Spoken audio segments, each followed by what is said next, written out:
प्रेम से बोलिए सियावर रामचंद्र की जय। पवन पुत्र हनुमान की जय। गोस्वामी तुलसीदास जी की जय। सनातन धर्म की जय।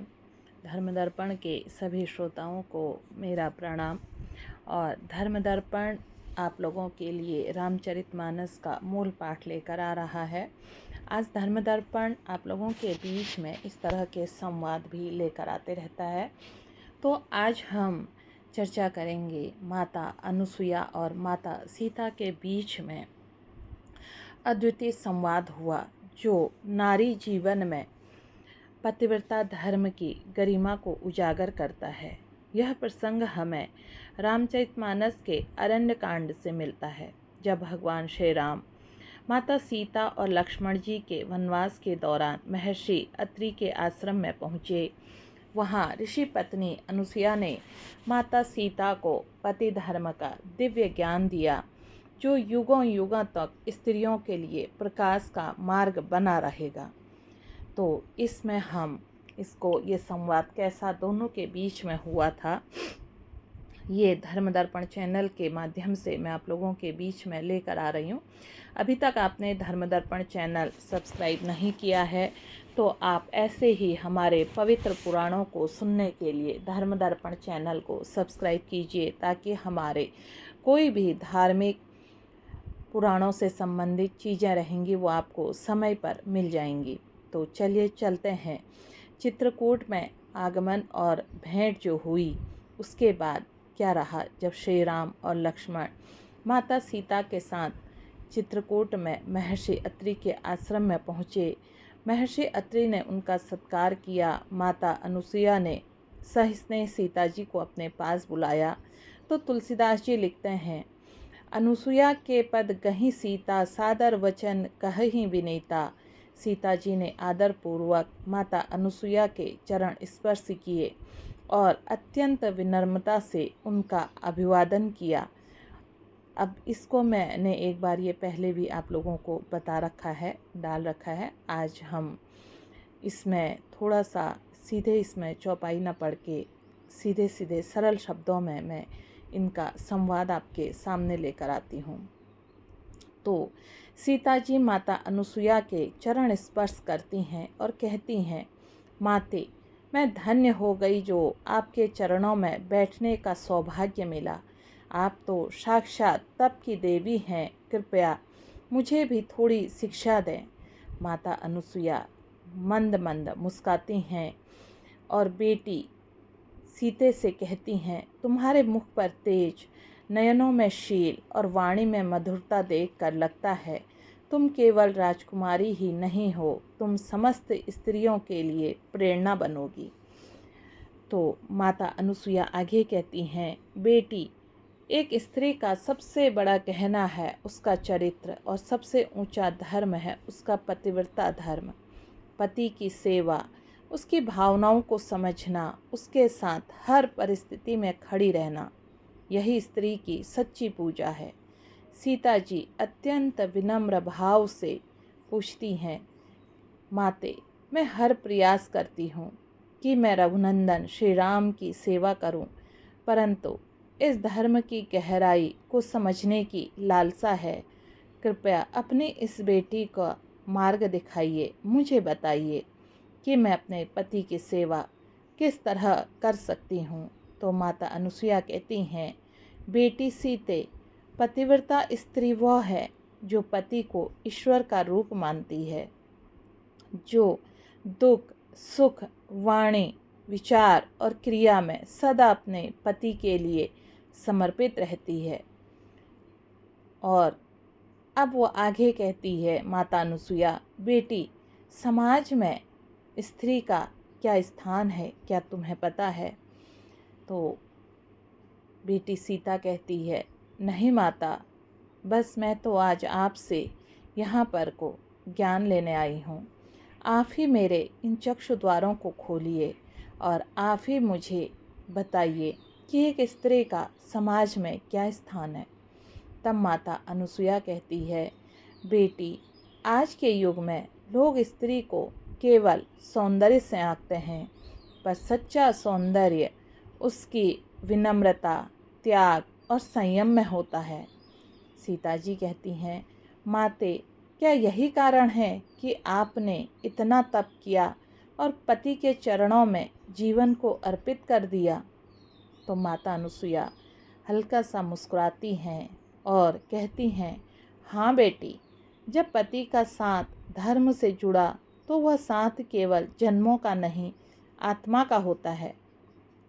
पत्नी का सबसे बड़ा व्रत पति की सेवा को तप और प्रेम को पूजा मानना है।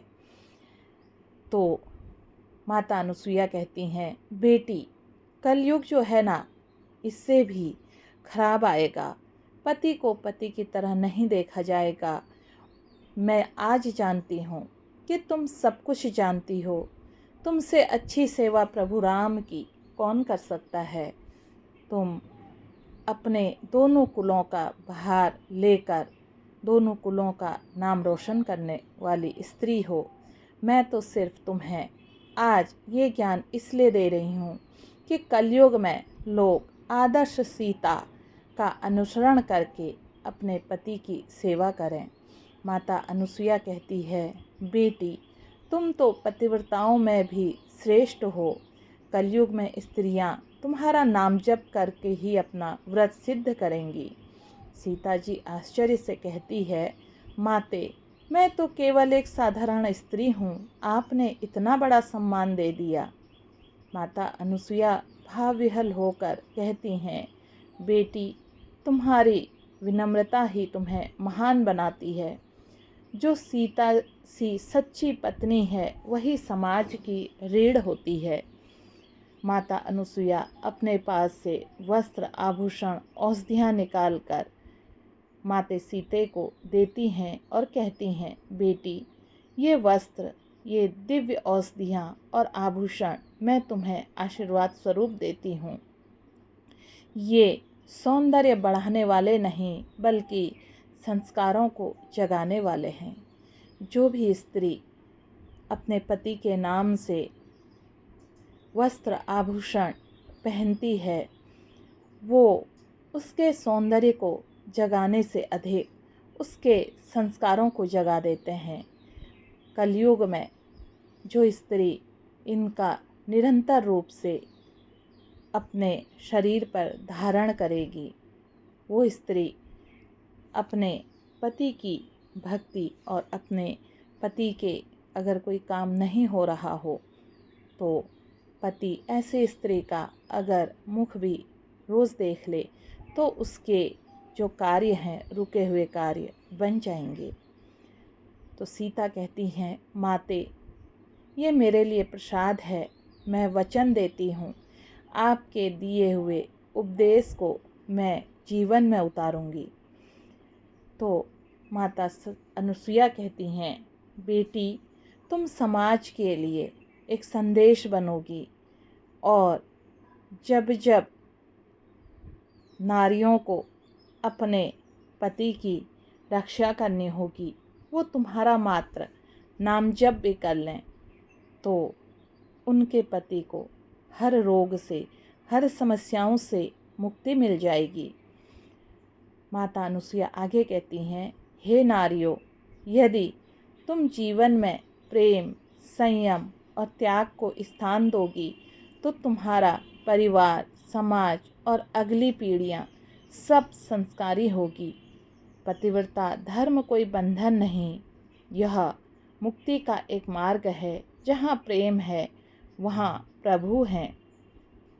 सीता जी हाथ जोड़कर कहती हैं, माते, आपने तो अमूल्य ज्ञान दिया है, वह मुझे जीवन भर दिशा देगा। आपका स्नेह, आपका आशीर्वाद मेरे जीवन में सबसे बड़ी निधि है। माता अनुसुईया कहती है, जाओ बेटी, अपने धर्म में अटल रहो। तुम्हारा नाम युगों युगों तक लिया जाएगा। जब जब एक अच्छी संस्कारित नारी का नाम आएगा तब तब सीता का नाम सदा लोगों की जुबान पर रहेगा। माता अनुसुईया और सीता जी का यह संवाद केवल इतिहास नहीं हर नारी के जीवन का दिशा सूचक तारा है। संस्कार, सेवा, संयम यही नारी की शक्ति है। और आगे माता अनुसुईया बताती हैं कि सीते बेटा, अगर कोई भी इन चौपाई में से एक भी चौपाई का जप कर ले, उसके जीवन में कभी भी कष्ट नहीं आएगा। कितने ही उसके पति कष्ट में हो, वो अपने पति को उस कष्ट से निकाल लाएगी। आज मैं उन सभी स्त्रियों को एक चौपाई बताती हूँ। अगर सुहागन स्त्रियाँ इस चौपाई का जप कर लें तो जीवन में उनके पति को कभी कोई कष्ट नहीं आएगा, वो सदा सुहागन रहेंगी। वो चौपाई है, कलयुग महु राम हित नारी, कलयुग महु राम हित नारी, करहि नाम जब तुमरो भारी, करहि नाम जब तुमरो भारी। कलयुग में स्त्रियां तुम्हारा नाम लेकर ही अपना पतिव्रत सिद्ध करेंगी। अगर कोई स्त्री इस चौपाई को भी ना पढ़ पाए, वो मात्र सियाराम सीताराम का जप कर ले तो वो इसी से तर जाएंगी। क्योंकि सीता जी कहती हैं अनुसुईया से, माता मैं नहीं चाहती कि कोई भी मेरा नाम बिना मेरे पति के ले। और आज मैं कलयुग के उन सभी स्त्रियों से कहती हूँ, अगर तुम सीताराम सियाराम यानी कि मेरे नाम के साथ राम नाम को जोड़कर मेरा नाम लोगी तो मैं तुम्हारे जीवन के हर दुख को अपने दुख में समझकर शामिल करके उस दुख से तुम्हें पूर्ण रूप से उबारूंगी और एक सुहागन स्त्री का सभी सुख तुम्हें भेंट करूंगी। बस मेरे पति के बगैर कभी मेरा नाम मत लेना। माता अनुसुईया प्रसन्न होती हैं और कहती हैं, बेटी सीते, तुम जैसी पतिव्रता स्त्री इस पूरी विश्व जगत में कहीं नहीं मिलेगी।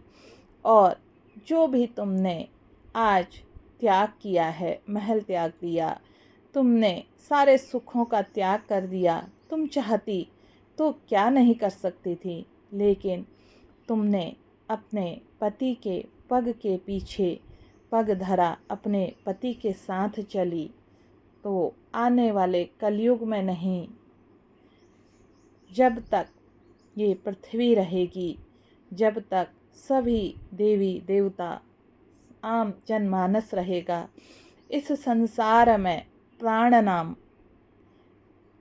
रहेगा, तब तक माता सीता का नाम सदा हर स्त्री की जुबान पर रहेगा। अगर कलयुग में आदर्श चरित्र की बात करी जाएगी तो सबसे पहले सीते तुम्हारा नाम ही आएगा।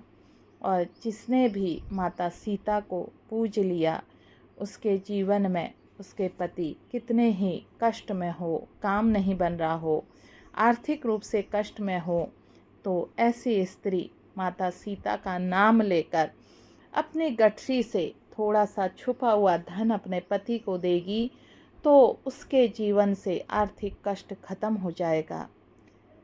तो ये शिक्षा पाकर माता अनुसुईया से जब उन्होंने ये शिक्षा पाई तो वो बड़ा खुश हुई और माता अनुसुईया को उन्होंने प्रणाम किया और चलने की आज्ञा ली। माता अनुसुईया ने उन्हें आशीर्वाद दिया और अपने यहाँ से विदा किया और कहा, जाओ बेटी, अपने धर्म पर अटल रहो, तुम्हारा नाम युगों युगों तक लिया जाएगा। प्रेम से बोलिए सियावर रामचंद्र की जय।